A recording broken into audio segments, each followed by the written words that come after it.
Ladies and gentlemen, welcome back to another video. Now, I know I said I wasn't really going to do these NBA 2K20 news videos, but the last one I did about the new MyPLAYER builder system, a lot of people said it helped them out. It helped them understand what it was actually about because they just couldn't really understand the way other people were explaining it. So I don't mind doing these news videos as long as the news is actually worthy of a video. And the bombs that WANG was dropping over on Twitter today is definitely video worthy. So please drop a like, subscribe if you guys are new, and let's get right into this.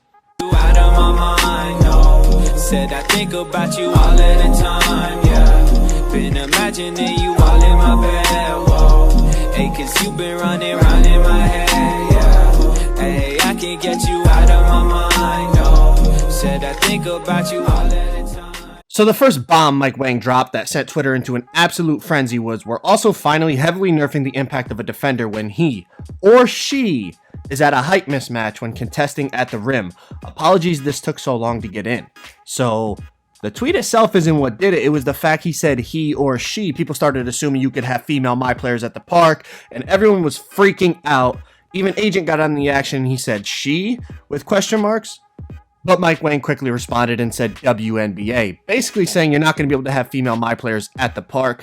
He was saying when you do, play now and you pick WNBA teams, or maybe if there's a WNBA game mode, and there is when the she part of it comes into play. But let's talk about the actual tweet itself. The tweet itself is basically saying short players trying to contest tall players at the rim will be at an even bigger disadvantage. Now, I have a couple opinions on this. I mean, a lot of people argue, oh, there's no skill gap if, anyone could just go in the paint because they're taller than me and score.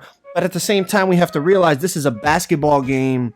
And in the NBA, I mean, if Steph Curry ends up on Shaquille O'Neal, Shaq's going to score every time. So it's kind of a lose-lose for 2K. A lot of people aren't going to be happy with the fact that if they make a 6'3 guard and they're on a center, the center's going to bully them inside. But at the same time, if you were that center, would you want a 6'3 guard to be able to just get a contest on your layup and make you miss every time? It goes both ways. I see both sides of it. But apparently, this year, even more than last year, small players are going to be getting bullied by big players inside. One of the next things I found very interesting is WANG started to give gameplay tips and stuff. He said, one of the first things I recommend doing when you get NBA 2K20, go to features, settings, and turn shot feedback to all shots. A very helpful tool on defense to see how well each shot is getting contested. By default, you only get feedback on the shots you take. Then somebody said, what's the second thing you recommend? And he said, turn off the shot meter.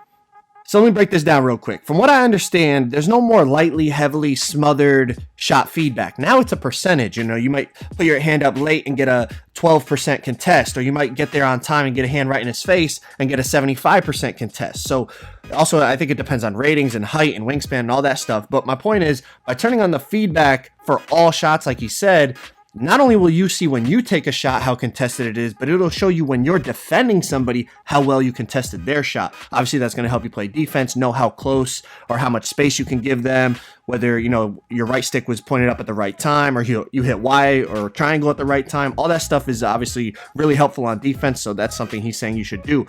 The next thing he said is turn off your shot meter. Now, I don't know if you guys remember, but maybe a few weeks ago, he tweeted that he's putting in a new feature that he considers a pro gamer feature, that if you play with no shot meter and you know how to time your shot, you're going to be able to green more often than if you had your shot meter on. So basically, it's a reward for good players who are able to time their shot even without the shot meter being on. It allows you to green more consistently. So that's what he's talking about there. Let's move on. The next couple tweets are all about defense and how it's all completely different this year. He said a defender's impact severely drops as they're coming down from a block attempt and for a moment after landing. Don't spam block this year. I think we all agree this is a good thing. We're all sick of, somebody just jumping, end up blocking you with their armpit or their chest. Those body blocks that are super annoying. Or you get the guy to jump, he gets out of position, but for some reason the game still registers the layup as contested, even though you faked him out. He's out of position, but he still gets a contest and you missed the layup. So apparently they fixed all that. We'll see, but check out this next tweet. So if you guys heard, blow-bys seem to be a big thing. A lot of people that went to community day were saying blow-bys might be game-breaking. So somebody said, are y'all working on fixing the blow-by issue? WANG said blow-by frequency is much different in the final game than it was at community day, and even in the demo. I'm happy with where it is right now, but easy to tweak if the community feels like there are too many or too few once they get in the lab. The good news here is, even just from community day, they're already aware of the potential issue and he feels like they've addressed it. And the second big thing is He's basically saying they're going to monitor it throughout the year, and if the community kind of feels there's too many or too few blow-bys, then they'll be able to address it very easily. Now, we've heard this before, you know, the pushing issue took way too long to get fixed in 2K19, but apparently they sound like they're on top of it, so let's hope for the best. Next. A reply to that same defense tweet was, so what's the point of pogo stick badge? Mike Wang said, pogo stick will help you get back up to challenge another shot quicker when you bite early, but it won't change the fact that your impact will drop if you're on the way down. Good block timing is still important whether you have this badge or not. So this is good news. One of the first things people felt when they found out about the new pogo stick badge was the fact that they felt it could bail out bad defense. Basically, it's going to allow you to jump off the floor quicker after you've already gone for a block. But Mike Wang is saying if you mistime it and you jump early, it's still going to decrease how, you know, the impact you have on the shot if you're on your way down. It's going to allow you to jump again quicker. But if you mistime it, it's not going to bail you out and affect the shot more than it would somebody that doesn't have the badge. Mike Wang followed up that tweet and said, on the flip side to my previous tweet, shot ratings will take a slight hit for a short window of time after a pump fake. Don't spam pump fakes either. And then he said, don't worry, it's not that big of a penalty. So if you're a casual player, you probably didn't know this in 2K19, but in 2K19, especially on the 1v1 court, people would spam pump fakes. They would be able to just pump, and eventually get you out of position and then go up. Apparently, this is going to have a slight impact after a pump fake, how consistently you can make it. But then at the same time, you got to think people are going to have Hall of Fame up and under specialists and all that stuff. So it's going to be tough to see how this is actually going to work. But I think they're doing it just to balance out the fact you shouldn't spam block. They don't want you to spam pump fake either. The last follow-up we have to this defense tweet was, did you nerf steals though? Mike Wang said, tried to make them more skill-based this year, bump steals definitely nerfed.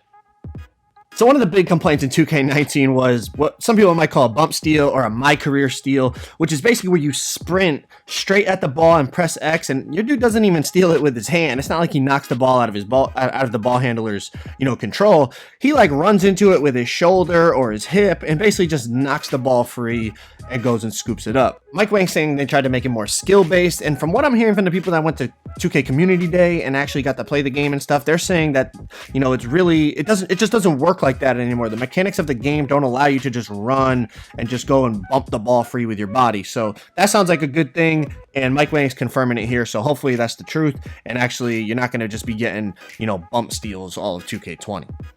The next one, OJ tweeted at Mike Wang and said, is Acrobat still a badge or is Eurostepper back? Mike Wang responded with, Acrobat is still in. It boosts your ability to make jelly layups and change shots in air. New badge. Fancy footwork is like the old Eurostepper badge.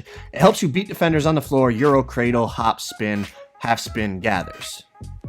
Okay, so remember my last video, and I was talking about how it feels like they're just doing all this new stuff for slashers, and whenever they put new stuff in 2K, it's always overpowered, or if you don't want to call it overpowered, it's always really, really good and really effective.